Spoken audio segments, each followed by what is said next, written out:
Salut à tous les amis ludistes, on se retrouve aujourd'hui en direct de la boutique Fun Games pour un nouvel épisode de T'as capté. La rubrique qui t'explique un jeu, le temps que ton thé finisse d'infuser.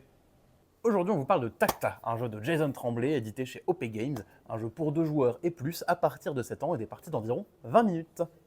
Chez vous, vous avez une très grande table pour jouer à des très gros jeux, mais pas de bol, ce soir vous recevez des gens qui n'adorent que les petits jeux, qui prennent vraiment pas de place. Et vous êtes frustré d'avoir tant d'espace libre et tant d'espace vacant sur votre grande table. Eh bien, je vous propose de jouer à Tacta, un petit jeu qui prend beaucoup de place, parce que je vous jure, on dirait pas.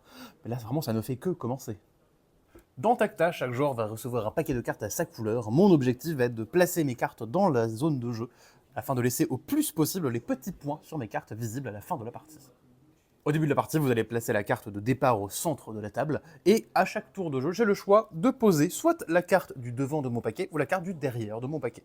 Par exemple, ici, je vais commencer par celle-ci, que je vais placer. Quand je place ma carte, je vais toujours la placer de sorte à recouvrir une forme déjà présente sur une carte déjà posée sur la table.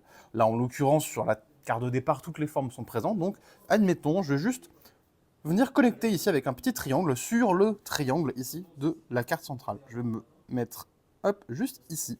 Parfait, j'ai posé ma carte. Ça dépasse là, t'aurais pas un truc à rajouter au bout de la table? Oh merde, attends, je vais chercher le guéridon. Ouais, super. Le joueur suivant, pareil, va faire de même, va choisir une de ces deux cartes, par exemple celle-ci, qu'il va placer à nouveau sur une forme. Alors il peut repartir, comme ici, de la carte de départ, hop, en essayant toujours de garder un petit peu toutes les cartes bien alignées. Mais, et c'est là tout l'intérêt du jeu, c'est que je peux également recouvrir les petits points des autres. Par exemple, le joueur violet avec son paquet, tiens, par exemple, ici, elle est pas mal cette carte, va pouvoir la placer. Ici, il y a une petite barre qui correspond à cette petite barre sur la carte. Hop, il peut très bien, s'il le souhaite, venir recouvrir ma zone de jeu. Alors, les cartes se chevauchent légèrement, mais tant qu'une carte ne vient pas briser une ligne blanche sur une autre carte, tout va bien, elles peuvent se chevaucher légèrement. Et donc là, par exemple, mes 3 petits points bleus qui étaient là tout à l'heure, tant pis, ils sont plus là. Maintenant, c'est des points qui appartiennent aux joueurs violets. Alex, ça dépasse encore. Oh merde, attends, je vais chercher une chaise. Ah, parfait. Avançons un petit peu dans la partie. Vous voyez que déjà là, ça commence à prendre déjà pas mal de place sur la table et on n'a pas joué grand-chose en termes de cartes. Il y a un petit cas particulier, c'est que si jamais à un moment donné, à un tour de jeu, j'ai beau regarder mes deux cartes, il n'y a aucun emplacement possible où poser mes cartes. C'est pas grave, je vais tout simplement prendre une carte et la poser hors de l'espace de jeu pour créer une nouvelle zone. Je vais la laisser ici, on va pouvoir repartir depuis cette carte-là, mais elle ne sera pas connectée au réseau principal.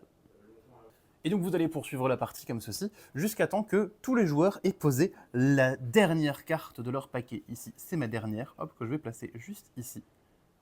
Hop. Et à ce moment-là, si tout le monde a posé toutes ses cartes, la partie se termine. Alex, tu m'en veux si ça dépasse encore? Non, je t'en veux pas, mais là, désolé, mais j'ai plus de mobilier.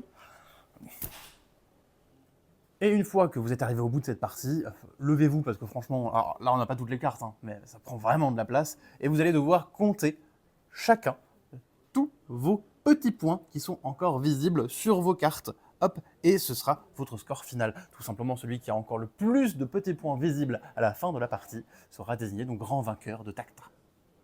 Et voilà, vous avez un entour de Tacta, un petit jeu de pose de cartes. Qui va très certainement envahir votre table. À la semaine prochaine les À la amis. semaine prochaine.